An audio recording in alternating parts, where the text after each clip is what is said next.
ગુજરાતી સિનેમાની વાત. ગુજરાતી સિનેમાની વાતમાં આ પહેલા એપિસોડમાં હું ડોક્ટર તરુણ બેંકર આપ સૌનું સ્વાગત કરું છું. ડોક્ટર કહ્યું એટલે ઇન્જેક્શન કે દવા વાળો ડોક્ટર નહીં. મેં સાહિત્ય આધારિત સિનેમા ઉપર ડોક્ટરેટ કર્યું છે અને 1991ની સાલથી થિયેટર, ટેલિવિઝન અને હવે સિનેમા સાથે લેખક, ઇન્ડિપેન્ડન્ટ ફિલ્મ મેકર અને અભિનેતા તરીકે કાર્યરત છું.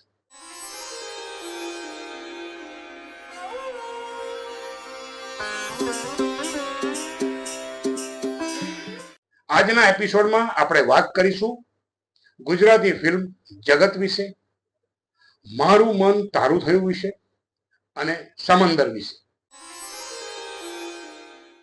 જગત 3 મે 2024ના દિવસે રિલીઝ થયેલી આ ફિલ્મ આ સપ્તાહે ચોથા સપ્તાહમાં પ્રવેશી છે. સ્કૂલે જતા 12 વર્ષનો બાળક ગુમ થાય છે. ઇન્સ્પેક્ટર જગત પંડ્યા આ બાળકની શોધખોળ આરંભે છે અને તે દરમિયાન તેને શું મળે છે. થ્રિલર સસ્પેન્સ ડ્રામા જગત ચોથા સપ્તાહમાં પ્રવેશી છે. આ ફિલ્મ કેડી અને યશ સોનીની લગભગ 6ઠ્ઠી કે 7મી ફિલ્મ છે. આ ફિલ્મનું દિગ્દર્શન અને લેખન કર્યું છે હર્ષિલ ભટ્ટે. બોક્સ ઓફિસ ઉપર જગતે ત્રીજા સપ્તાહમાં કેટલું કલેક્શન મેળવ્યું છે તેના આંકડા પર એક નજર રાખીએ.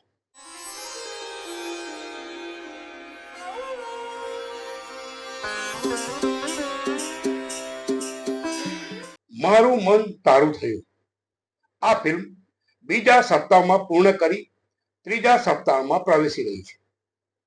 પહેલા સપ્તાહમાં આ ફિલ્મને ખૂબ જ નબળો પ્રતિસાદ મળ્યો હતો. ભરત ચાવડા અને હિના જયકિશનની આ ફિલ્મ બીજું સપ્તાહ કરી ધીમે ધીમે ત્રીજા સપ્તાહમાં આગળ વધી રહી છે.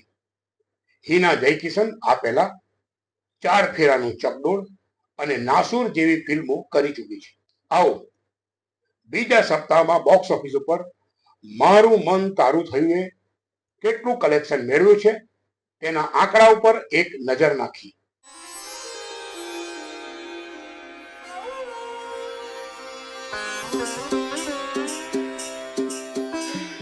સમંદર વિશાલ વડાવાલાની ફિલ્મ. ઉદય અને સલમાનની ભાઈબંધીની વાત, ભટ્ટ, વચન અને વેરની વાત.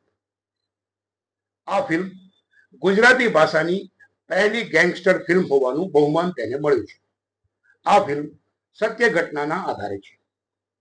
2014માં આવેલી હિન્દી ફિલ્મ ગુંડેની ઝલક આ ફિલ્મમાં તમને જોવા મળશે. આવો બોક્સ ઓફિસ ઉપર સમંદરે પહેલા વીકમાં શું કલેક્શન મેળવ્યું છે તેના આંકડા ઉપર એક નજર કરીએ.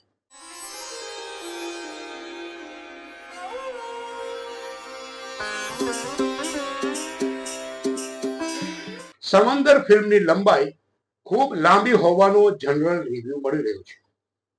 એવું પણ કહેવાયું છે કે આખી ફિલ્મમાં જે સંબંધોની વાત છે તેનો તાળો ક્યાંય નથી મળતો અને છેલ્લી 5 મિનિટમાં આ તાળો મેળવવાનો પ્રયાસ કરાયો છે. મારા મતે વિશાલ વડાવાલાની આ બીજી ફિલ્મ પણ લંબાઈમાં ખૂબ જ લાંબી છે. આ પહેલાની તેમની ફિલ્મ સૈયર મોરી રે પણ ખૂબ લાંબી હતી. સૈયર મોરી રેમાં બાપુનું પાત્ર ભજવનાર મારા મિત્ર મયુર સોનીજી સાથે જ્યારે આ ફિલ્મ વિશે વાત કરી અને મેં તેમને જણાવ્યું કે આ ફિલ્મ ખૂબ લાંબી છે ત્યારે તેમણે પણ એમ જ કહ્યું હતું કે જય વસાવડાએ પણ આ અંગે ટિપ્પણી કરી હતી. હોઈ શકે કે વિશાલ વડાવાલાની આ સ્ટાઇલ હોય, પરંતુ દર્શકોને આ ફિલ્મની લંબાઈ કઠી છે. ફિલ્મ સર્જન સાથે સંકળાયેલા સર્જકો, ફિલ્મના નિર્માતાઓ કે PR એજન્સીઓને એક નમ્ર નિવેદન કરવાનું, એક નમ્ર વિનંતી કરવાની કે આપની ફિલ્મ વિશેની માહિતી, એના ઇન્ટરવ્યુઝ કે અન્ય કોઈ બાબત જો અમને પહોંચાડશો તો અમે અમારી આ ચેનલ ઉપર અમારા પ્રોગ્રામના માધ્યમથી વિનામૂલ્યે તેનું પ્રસારણ કરીશું. આવતા સપ્તાહે ફરી મળીશું.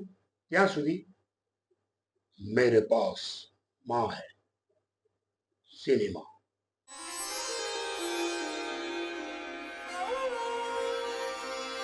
Thank you.